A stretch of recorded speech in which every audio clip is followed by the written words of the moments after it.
There was a time when the U.S. passport was considered the most powerful passport in the world.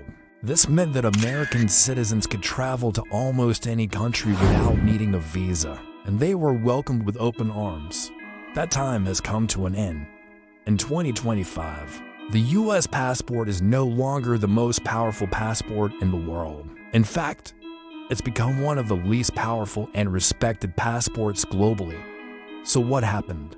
Well, there are many reasons why the U.S. passport has fallen from grace in recent years. One of the main reasons is the instability and unpredictability of American foreign policy. In recent years, the U.S. has become increasingly isolationist and protectionist, pulling out of international agreements and raising trade barriers. This has created a lot of uncertainty and instability in the world and has made countries around the world wary of the U.S. and its citizens. They don't know what to expect from the U.S. or its government, and they are not sure if they can trust American visitors. Another reason for the decline of the U.S. passport is the rise of other global powers.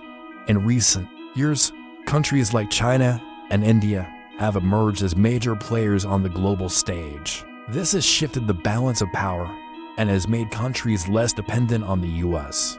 and more willing to admit citizens from these other countries. In addition, the U.S. government has also made it more difficult for people to become naturalized citizens. This has resulted in fewer people becoming naturalized citizens and has contributed to the decline of the U.S. passport. Moreover, the U.S. has also become less welcoming to immigrants and refugees in recent years. This has created a less diverse and less tolerant society and has made the U.S. passport less attractive to people around the world. Furthermore, the U.S. has also become more militaristic in recent years. The U.S. military is now more active than ever, and the U.S. is involved in multiple ongoing conflicts. This has made the U.S. passport less safe and less desirable for people to travel with. It also doesn't help that the U.S. has a large number of people who do not agree with its foreign policies and who feel that the U.S. government does not represent them. These people are often labeled as un-American, and they face discrimination and harassment both at home and abroad.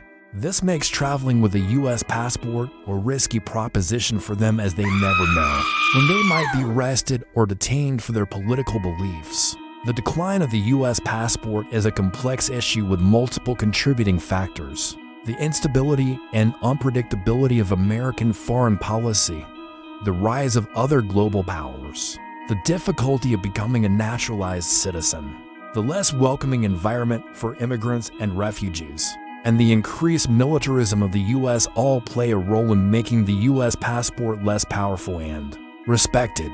Additionally, the U.S. government's failure to protect the privacy and security of its citizens' data has also contributed to the problem. Many countries now require U.S. citizens to obtain visas in advance, which can be expensive and time-consuming, and some countries have even banned U.S. citizens from entering altogether. So what can be done to fix this? Well, the U.S. government needs to take steps to make American foreign policy more stable and predictable. They need to work to repair relationships with other countries and to find common ground on issues like trade and immigration. Additionally, the U.S. needs to make it easier for people to become naturalized citizens and to create a more welcoming environment for immigrants and refugees. Finally, the U.S. needs to find ways to reduce its militarism and to find peaceful solutions to conflicts. If the U.S. can take these steps, then perhaps the U.S. passport can regain its status as one of the most powerful passports in the world. But until then, American travelers should expect to face more restrictions and more scrutiny when they travel abroad.